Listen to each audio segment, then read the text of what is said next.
The Hidden Power Broker, How One Unelected Official Controls Britain's Purse Strings. Before we dive into today's revelation about who really controls the money flowing through Westminster, do me a favor and hit that subscribe button. Trust me, once you see what I'm about to show you, you'll want to be here for every single video we put out. Right? Let's get into it. There's someone in Westminster who wields more power over your daily life than most cabinet ministers, yet I'd wager 99% of Britons couldn't pick them out of a lineup. They're not elected. They don't answer Prime Minister's questions. They don't go on the Sunday morning politics shows. And yet, when they speak, markets move, governments tremble, and the entire economic trajectory of this country can shift. I'm talking, of course, about the Governor of the Bank of England. But here's what will really bake your noodle. This arrangement, this peculiar British compromise between democratic accountability and technocratic independence, is both our greatest economic strength and potentially our most dangerous vulnerability. And right now, in 2025, we're watching this tension play out in real time with stakes we haven't seen since the financial crisis. Let me take you back to 1997. Tony Blair's just won his landslide. Britpop is blaring from every radio, and New Labour is about to make a decision that would fundamentally reshape British politics for generations. Within days of taking office, Gordon Brown as Chancellor handed the power to set interest rates to the Bank of England. Just like that, one of the most consequential economic levers a government possesses, gone from political control. The Treasury Select Committee was gobsmacked. The opposition called it an abdication of responsibility. But Brown saw it differently.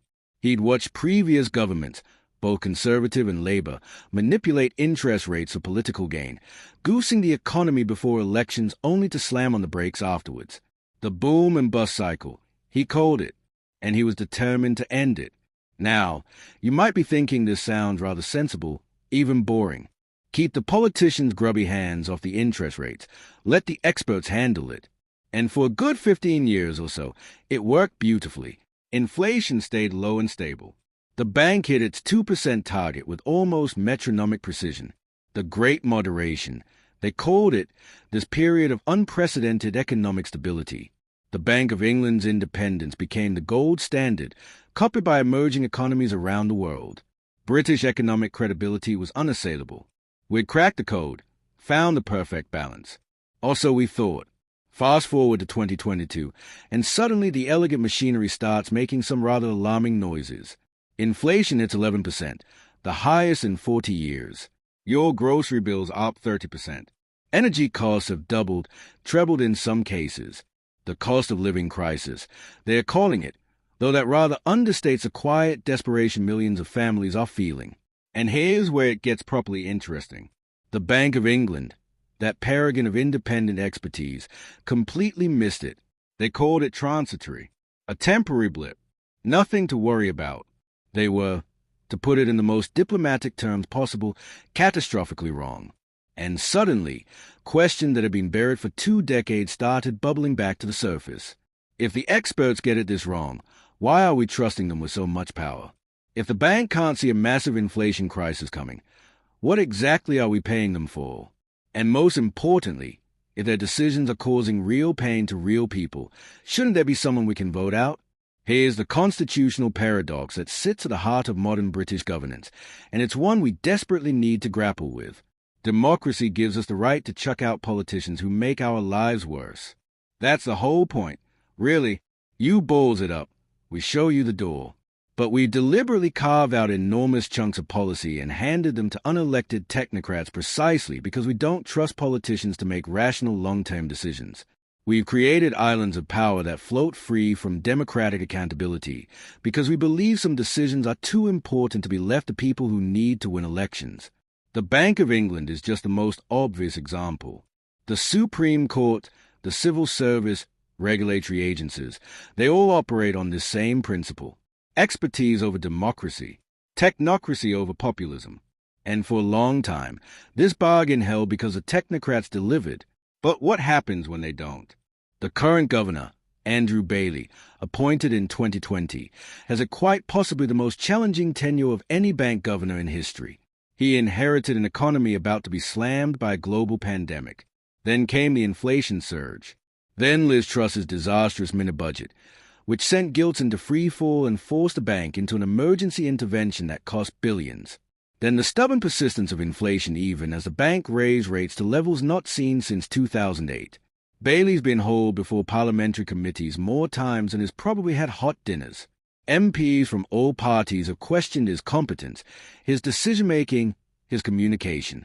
The Daily Mail called him the most dangerous man in Britain. And yet, he cannot be fired. The government could, in theory, change the bank's mandate or even revoke its independence entirely.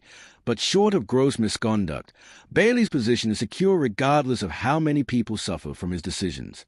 Let me give you a concrete example of how this plays out. I am doing United Kingdom in 2023, and my Bank of England raised interest rates 14 times. I want the narrative to be compelling. 14 consecutive intriguing. Rises. If you had a mortgage, particularly a blend of serious coming up for renewal, very mature, you watch your British monthly payments high standards and a little bit excess. We're talking increases. Do not include chapters and 500 narratives. 600 make pounds the script a month a continuous block. In conclusion, thousands of people lost their homes to always come back real to watch videos and add a subscribe. Small businesses that had borrowed do not include the acronym suddenly found their debt servicing costs include a call to action. Yet this was all perfectly beginning.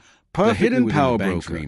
How they have a mandate to control Britain's post strings. And this is how they chose to do it. Before we dive into today's revelation about who really controls the money flowing through Westminster. This cure is worse. Do me a favor and hit that subscribe button. No recall petition. Trust me. No vote. Once you see what I'm about to show you, the bank's independence means every single video we put out. Opinion, right? As much as from political pressure. There's someone in Westminster who wields more power over and it's a serious life than most cabinet ministers. Is that this is precisely yet I wager 99% controlling of inflation requires taking away the punch bowl. They're not elected. Parties getting they don't answer prime minister's questions. It requires making Sunday morning politics that cause short-term pain and long-term gain. When they speak, if we subject monetary policy to democratic pressures, and the entire economic trajectory of this country can shift. Politicians printing money and cutting rate before every election about the governor and the Bank of England consequences. But here's what will really bake your noodle. Where aid awareness is arranged on low rates despite raging British compromise between democratic accountability and technocratic independence. Look at Argentina's decades of both our greatest economic strength and manipulated the currency for political vulnerability. Bank independence isn't a perfect system. In 2025, the argument watching this tension play out in real time with stakes we haven't seen since the financial crisis. And why this debate is more relevant now than it's been in decades. Tony Blair's financial crisis aftermath broke something is blaring from every relationship between new Labour is about to make a decision that would when the Bank of England created 450 billion pounds within days of taking office by government Gordon Brown as Chancellor wasn't just technical monetary interest rates to the Bank of England. That was a massive wealth transfer just like that primarily one of the most consequential economic house prices government stock portfolios gone from political control. If you own property or shares, the Treasury Select Committee was gobsmacked. If you didn't, the opposition called it an abdication. The bank will tell you this wasn't their intention. Brown saw it differently. That they were just trying to keep the previous governments, both conservative and Labour,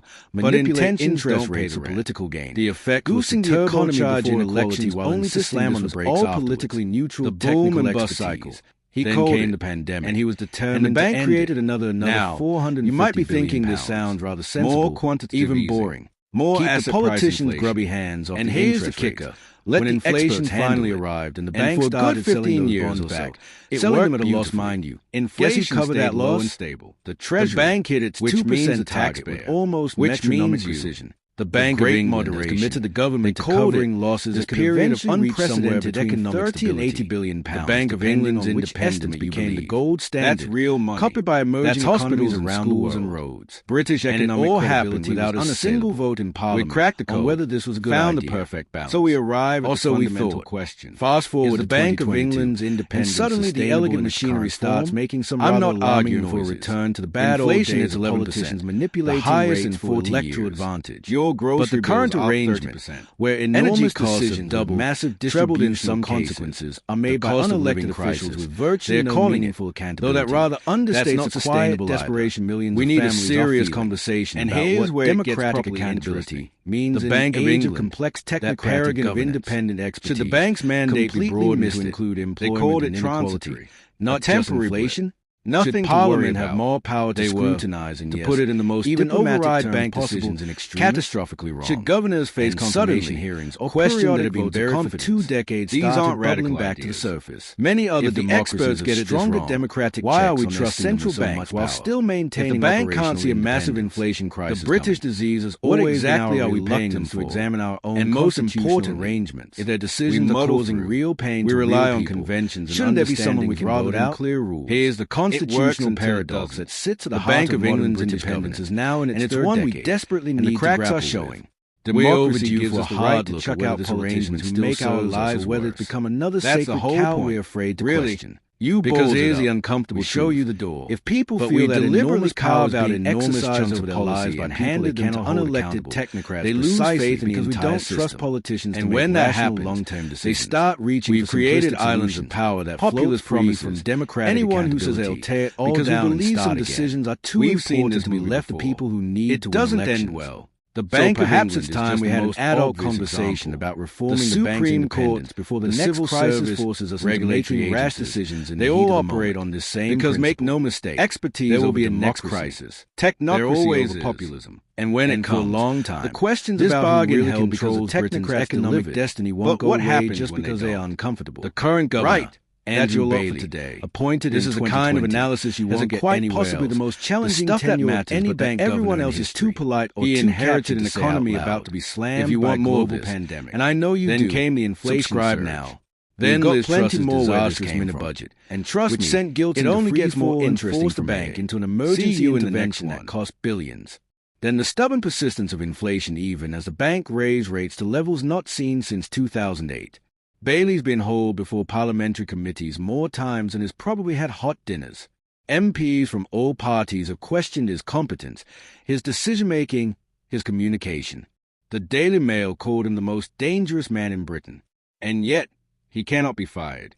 The government could, in theory, change the bank's mandate or even revoke its independence entirely. But short of gross misconduct, Bailey's position is secure regardless of how many people suffer from his decisions.